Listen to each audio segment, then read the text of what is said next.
আসন্ন জাতীয় সংসদ নির্বাচনে চাঁপাইনবাবগঞ্জ জেলার ৩টি আসনের জন্য বিএনপি প্রার্থীদের নাম ঘোষণা করা হয়েছে। ঘোষিত তালিকা অনুযায়ী চাঁপাইনবাবগঞ্জ ১ শিবগঞ্জ আসনে অধ্যাপক শাহজাহান মিয়া, চাঁপাইনবাবগঞ্জ ২ গমস্তাপুর ভোলাহাট আসনে আলহাজ আমিনুল ইসলাম, চাঁপাইনবাবগঞ্জ ৩ সদর আসনে মোহাম্মদ হারুনুর রশিদ।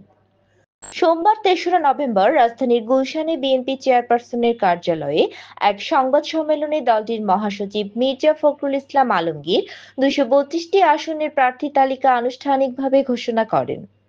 বিএনপির পক্ষ থেকে জানানো হয়, ধাপে ধাপে বাকি আসনগুলোর প্রার্থীও ঘোষণা করা হবে। ডেস্ক রিপোর্ট, আলোকিত গৌড়, চাঁপাইনবাবগঞ্জ।